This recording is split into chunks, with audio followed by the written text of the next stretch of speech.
د لوی مهربان رب په نامه سلامونه او هرکلی.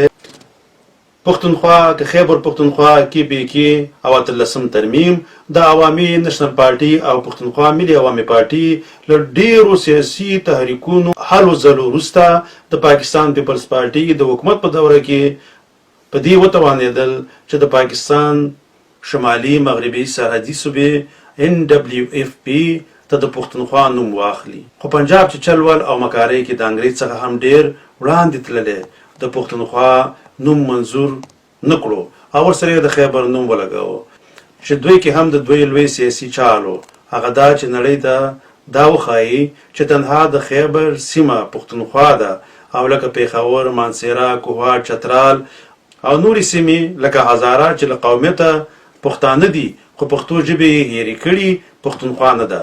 دلته سوال دا پیدا کیږي چې پښتنو ورسره ولې خیبر پښتونخوا ومنله؟ که پاکستان کې فوزي حکومت وي او که جمهوریت وي خو واګې به د پنجاب په لاس کې وي. د پاکستان قومي اسمبلی یعنی ولسي جرګې ټول 342 سیټونه لري. په دې کې 115 د پنجاب دي، د بلوچستان 19، فاټا 12، اسلام آباد 2، خیبر پښتونخوا 43، سند 15، غیر مسلم لس. د پنجاب 103 وکیلان لري، 2 د اسلام آباد دي چې هغه هم پنجاب کې راځي او 10 غیر مسلم کې هم ډیر د پنجاب څخه وي. نو که پښتنو ګوندونو ورسره خیبر پښتونخوا نه وي منلی نو د پاکستان د قومي اسمبلی څخه دوی ته د پښتونخوا نوم اخیستل ناشوني وو.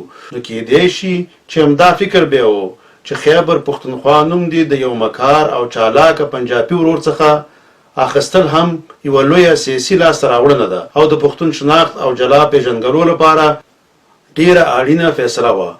خو پنجاب د خیبر پښتونخوا نوم هم نشي زغملی نو د اوله یې دا نوم اوږد کړو او نور کار یې د پنجاب میډیا ته پرېښودو. نو د پنجاب میډیا د خیبر پښتونخوا څخه KPK جوړه کړه چې په سر کې خیبر ټي وي چینلو چې مالک یا د امتیاز څښتنې یو پنجابی دی چې د پنجاب شیطاني او مغرض اهداف مخکې وړي.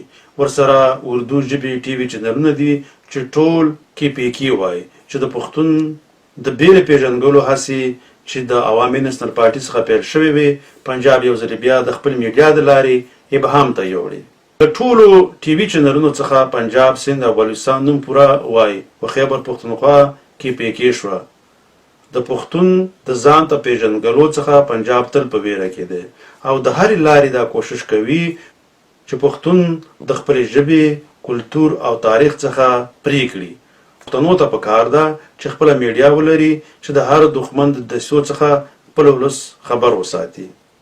8 کاله وړاندې چې کله ANP د 18 ترمیم د لارې د صوبې په وسایلو د پښتنو حق په پنجاب ومنو نو د پنجابي آرمي او د ISI لخوا جوړ شوي تحریک طالبان پاکستان چې د پنجابي آرمي سیویلین وینګو لخوا په پښتونخوا کې ځانمرګي ډیر کړه او ورسره په پښتونخوا کې قیمتي هم زیاته کړه چې د پښتونخوا ملګرو به راته ویل چې موږ به په نامه څه وکړو، نامه خو موږ ته ډوډۍ نه راکوي. له دې نه خو پخوانی نوم خو صوبې کې ارزاني وه ځکه چې دا پراپوګنډه به ورته د پنجابي میډیا کوله. وروسته له 18 ترمیم بیا پنجابي آرمي په پښتونخوا کې داسې حکومتونه په قدرت کې راوستل چې د خپلې صوبې وسایلو حق غوښتنه ونه کړي.